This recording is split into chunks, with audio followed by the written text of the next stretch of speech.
কোরআন ও হাদিসে নববী মন্থন করে উম্মার আহলে ইলমগণ একনিষ্ঠ তাওবার যে কয়টি শর্ত নির্ধারণ করেছেন, আসুন আমরা এই পর্যায়ে তা জানার চেষ্টা করি। একনিষ্ঠ তাওবার শর্তাবলীর সংখ্যা নিয়ে উম্মার আহলে ইলমগণের মধ্যে কিছুটা মতপার্থক্য আছে। কেউ বলেছেন 3টি, কেউ বলেছেন 4টি, আবার কেউ বলেছেন 5টি। ইমাম শেখ মোহাম্মদ সালেহ আল উসাইমিন রাহিমাহুল্লাহ তার মতে একনিষ্ঠ তাওবা, তাওবাতান নাসুহা, খালিস তাওবার 6টি শর্ত রয়েছে। কয়টি? 6টি শর্ত রয়েছে। এখন মনে করবেন যে হুজুর তাওবার ফত্তারে একবার লাগাছে কঠিন করে ফেলতেছেন। না, এটা শর্ত। এটা পূরণ না হলে শুধু মৌখিক আস্তাগফিরুল্লাহ দিয়ে তাওবা হবে না। একটু মনোযোগ দিয়ে প্রথমে শর্তগুলো আমরা শুনতে বা জানতে চেষ্টা করি। 1, তাওবা একমাত্র আল্লাহর জন্য হতে হবে এবং আল্লাহর কাছেই তাওবা করতে হবে। তাওবা আল্লাহর জন্য হবে এবং আল্লাহর কাছেই করতে হবে। নাম্বার 2, পাপের কাজ করার জন্য আন্তরিকভাবে অনুতপ্ত ও লজ্জিত হতে হবে। এগুলো কি বলছি? শর্ত। শর্ত শব্দের অর্থ বুঝুন তো কি? 3 নম্বর হচ্ছে যে পাপ বা গুনাহ হতে তাওবা করা হচ্ছে তা সম্পূর্ণরূপে বর্জন করতে হবে। আপনি গুনাহ চালাই যেতে আছেন, আবার তওবা তওবা করতে আসেন। এটা একটা উদাহরণ নেই। পুকুরে বিড়াল পড়ে মরে গেছে, মরে একবারে নিচে, কুয়ার মধ্যে বিড়াল পড়ে পৌঁছে নিচে গেছে। মুফতি সাহেবের জিজ্ঞাসে এই পুকুরের পানি, বিড়াল যে আসে কথা কয় নাই, বিড়াল একটা পড়ে মরে গেছে, এখন কি করতে পারি পুকুরের পানি পাক করার জন্য? 40 বালতি হানি হালাই দাও, 40 বালতি হানি ফালাই দিস। কিছুক্ষণ পরে যাই কো হুজুর এখনো তো দুর্গন্ধ গেল না, কি করতে? আরো 40 বালতি ফালাও। এভাবে 3-4 বার করে 40 করে ফালাইতেই আসে। তারপরেও কি পুকুরের পানির অবস্থা ভালো না। এখন মুফতি সাহেব চিন্তা করে যে কি রে, 3 বার করে 40 করে ফালাইলাম, তাতেও পুকুরের পানির অবস্থার পরিবর্তন হচ্ছে না, ঘটনা কি?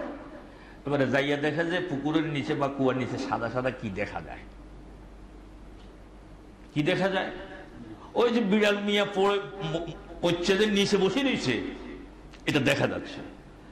তখন বলছে তুমি আগে বিড়াল না ফালাইয়া 40 বালতি ফালাইতে ফালাইতে পুকুরে যদি শেষ করে ফেলো, তারপরে তো পানি পাক হবে না। ও হুজুর আপনি কি আগে আমার কইছেন নি যে আগে বিড়াল ফালাইতে হইব, বিড়াল ফালাইয়া তারপরে 40 বালতি ফালাইবে?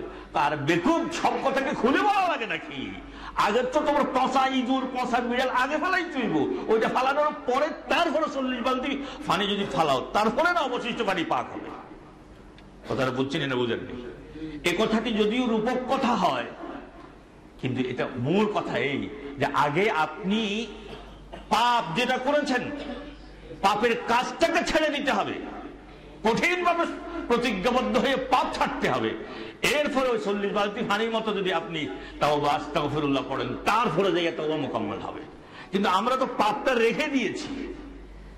কি বোনের হক দেই নেই, আস্তাগফিরুল্লাহ। কন্যার হক দেয় নেই, আস্তাগফিরুল্লাহ। মানুষের লেনদেন আমার কাছে আটকা দেয় নেই, আস্তাগফিরুল্লাহ। কি চলছি ইসলাম বিরোধী পথে, কি কয়? আস্তাগফিরুল্লাহ। নামাজ পড়ে না, সাপ্তাহিক শুক্রবার না এলে মানুষ মুসলমান মনে করবে না, এই জন্য মসজিদে আসে, নামাজে পড়ে, আস্তাগফিরুল্লাহ। শুক্রবারেও আসে না, 2 ঈদের নামাজে আসে, সালাম ফিরানোর পর ইমাম সাহেব আস্তাগফিরুল্লাহ করছে, এমনিও আস্তাগফিরুল্লাহ। আচ্ছা কোন থাকে এই আস্তাগফিরুল্লাহ? আমি জানি না, আল্লাহ পাক যদি তার এই আস্তাগফিরুল্লাহ কবুল করেন, আমার কোনো লস আছে? কথা কয় না। কিন্তু মূলত কোরআন সুন্নাহয় গভীর মনোনিবেশ করলে দেখা যায় এটি অনেকটা নির্বোধদের বাক্যের মতো। সে বুঝে না আস্তাগফিরুল্লাহ মানে কি, তাওবা মানে কি। তাওবার মানে যদি সে বুঝতো, তাহলে বিষয়গুলোকে এত হালকা চোখে দেখতো না। কথা ঠিক কিনা? 4 নম্বর হচ্ছে ভবিষ্যতে এই গুনাহ আর না করার দৃঢ় প্রতিজ্ঞাবদ্ধ হওয়া। 5, নির্ধারিত সময়ের মধ্যে তাওবা করা। করছি, এভাবে কোনরূপ বিলম্ব না করা। কারণ এর মধ্যে আপনি করছি বিলম্ব করছেন, এর মধ্যে আপনার মৃত্যু তো হয়ে যেতে পারে। 6 নম্বর হচ্ছে মানুষের হক, হকুল ইবাদ, মানুষের হক বা অধিকার পাওনা তাকে দিয়ে দেওয়া, অথবা যে কোনো উপায়ে। তবে আবার যে কোনো উপায়ের ভিতরে আবার নেতিবাচক অর্থ নিয়েন না। হুজুর আপনি তো বলছেন যে কোনো উপায়ে, তাহলে আমি পিস্তল একটা লইয়া যাম, যাইয়া ধর্ম আমার মাফ করে দেন, তোমার দিলাম ঠুস করিয়া। হ্যাঁ, বিষয়টা কি এরকম? তা আপনি তো বলছেন যে কোনো উপায়ে, তার মানে শরীয়ত সম্মত বৈধ উপায়ে হাত পাও ধরে তার কাছে ক্ষমা চেয়ে নেওয়া। এই 6টা শর্ত পূরণ করতে হবে, তবেই তওবা যথার্থ হবে।